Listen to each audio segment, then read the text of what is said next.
Pinangunahan po ni Pangulong Aquino ang pagbibigay parangal sa ilang natatanging personalidad sa The Outstanding Filipino o TOEFL Awards. Samantala, nagbigay naman po ng pahayagang Pangulo ukol sa ilang usapin sa bansa. Ang detalye ng balita mula po sa aming kasamang si Elena Luna, live na mag-uulat mula sa Malacanang. Elena, magandang hapon sa'yo.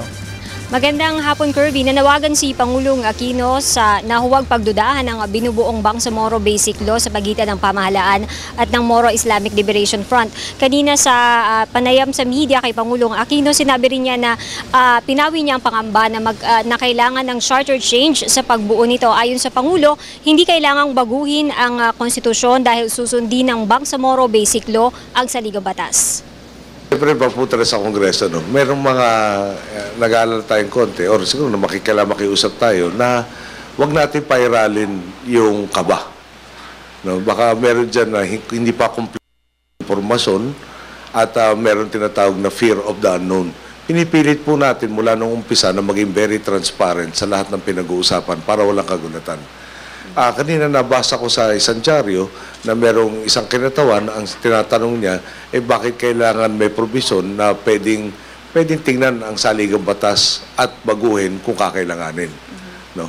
Hindi naman nag-ibig sabihin nun na ikinomit natin na babaguhin yung saligang batas.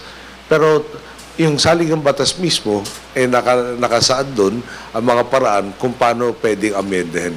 At pwede itong imungkahi nga ng sino mamamayan.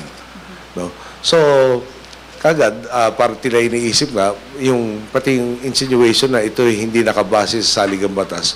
Sana matingnan lahat ng panukalang ilalabas ng Transition Commission at doon tingnan bawat detalye kung meron nga na hindi kalinsunod ng saligang batas. At kung meron, ako po unang magugulat dahil mula sa umpisa, ang framework kaho ay dapat yung nakasaklaw na sa saligang batas para mas madali natin mapatupad itong pag-uunawan.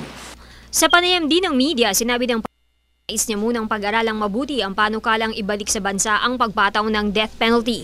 Tugon ito ng Pangulo matapos muling isulong sa Senado ang panukala. Ayon sa Pangulo, kailangan pa ng issue ng diskusyon dahil hindi pa perpekto ang sistemang ipinapatupad sa bansa.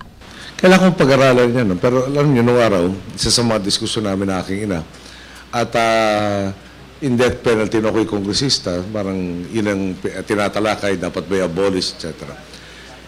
Napag-alaman natin, pati na rin doon sa mga mas senior sa atin sa gobyerno, mga abogado, kasabay ko sa Kongreso, na sila ay may paniniwala na hindi perfecto ang ating sistema ng hustisya. For instance, yung abang tayo na doon sa Kongreso ng mga panahon na yun, yung ating Public Attorney's Office, talagang dagsa-dagsa ang kanyang mga kaso. Meron umabot na, hindi ako nagkakamali, 35 hinahandle na kaso sa isang gabi. Kung minsan umaabot pa ng doble nun. So, ang tanong, nabigyan ba lahat na ang kanyang karapatan na mapagtanggol na sarili sa korte? Yung bang talagang kakasigurado ba tayo na inosente ay hindi mako-convict? At sad to say, no, yan ay work in progress. No? Hanggang hindi tayo nakakatsak na talagang nabigyan lahat ng kanyang hustong karapatan para ipagtanggol ng kanyang sarili, yung pag tayo may sinintensyahan ng kamatayan na wala nang bawian yun. So, palagi ko kailangan pag-aralan ng gusto yan. Siguro at the most, at this point in time, pag may death sentence, yung na-convict at tunay na kriminal, yun lang ang natagal natin sa pagkakataon na gumawa ng krimen. Pero yung deterrence, palagay ko hindi kompletong magiging, hindi yan ang kaisa-isang solusyon para sa deterrence. Mas deterrence siguro yung katiyakan na makukulong ka o mahuhuli ka pag may ginawa kang krimen. At yun ang puspusan natin ginagawa. Sa panayam sa Pangulo ng mga miyembro ng media, sinabi niya na ang bill na ito ay wala pa sa may mataas na prioridad. Ayon sa Pangulo, kasama sa mga priority bills ang panukalang batas para isaayos ang pensyon ng mga pulis. Nababahala tayo na meron tayong, in effect, obligasyon sa pensyon ng kapulisan kasundaluhan na hindi funded pagkatagal-tagal.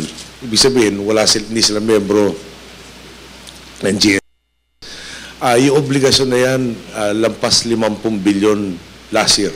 Aabot ng mga 80 plus billion sa 2016. No? At ulitin ko, galing sa budget to at medyo malaki ang kinukuha sa budget nitong pagbabayad ng kanilang pension and benefits. Ito rin nagiging hadlang para makakuha tayo ng dagdag na pulis at sundalo, lalo na sa sundalo, kung saan napakarami ang kailangan natin. Mga 20,000 sa anay ng kasundaluhan. Okay.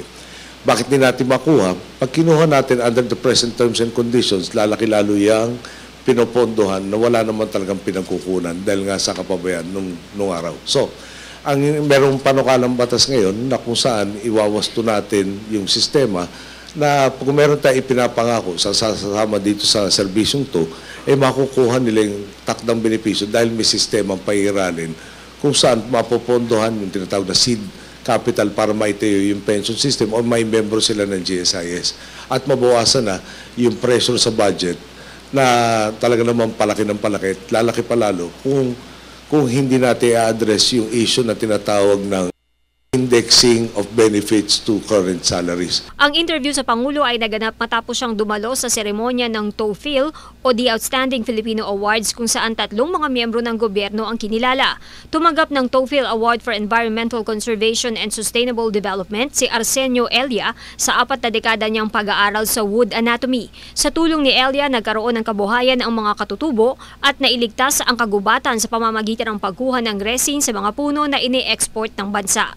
Si Dr. Alfredo Mahar Francisco Lagmay ang tumanggap ng TOEFL Award for Geology Earth Science sa kanyang pagtatag ng Project NOAA na nagligtas sa maraming buhay gamit ang teknolohiya sa weather forecasting. Tumanggap naman ng TOEFL Award for Governance and Public Service si Secretary Rogelio Singson sa mga reformang ipinatupad niya sa DPWH na nagbigay ng 19 bilyong pisong savings sa gobyerno. Sa tulong ni nakalihim Babe Singson, Dr. Mahar Lagmay, Dinong Arsenio Elia, nasusukli natin ang pagtitiwala yung pinagkaloob sa atin ng mga mamayan noong 2010. Idagdag na rin po natin, lalo na ngayon lumalalim ang diskurso ng climate change at disaster risk sa buong at nasa sentro ng usaping ang ating bansa. Hindi pa po tapos ang inyong trabaho sa paggawa man ng mga kalsada at tulay na hindi agad-agad magigiba ng sakuna, sa paggamit ng teknolohiya upang alamin ang mga nakabadyang kalamidad, sa paghubog ng mga komunidad gamit ang agham upang makiambag sa kinabukasang ligtas at nangangalaga sa kapaligiran. Inaasahan pa rin po kayo. Naway magpatuloy po ang inyong paglilingkod at ipamahagi ninyo ang inyong kaalaman upang dumami pa ang mga Pilipinong tutugon sa mga hamon ng kinabukasan. Patunay po kayong 3. Mula man sa magkakaibang larangan, iisang ating layunin ang makapaglingkod sa mga Pilipino at makapagdala ng malawakan at pangmatagalang pagbabago sa Pilipinas. Para sa akin, ganyan ang ibig sabihin ng outstanding. Nagpapakahusay hindi para sa sarili, kundi para sa mas nakakarami. Mula sa TOEFL Awards sa Alabang, Muntinlupa City ay dumiretso na rin si Pangulong Aquino dito sa Malacanang. Ongoing ngayon ang courtesy call ni Cardinal Robert Sara, ang presidente ng Pontifical Council, nakabase sa Roma.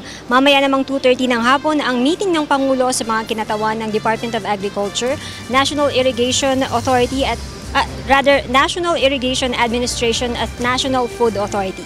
At yan ang ating balita mula dito sa Malacanang sa tulong ng RTVM. Ako si Elena Luna para sa Telebisyon ng Bayan.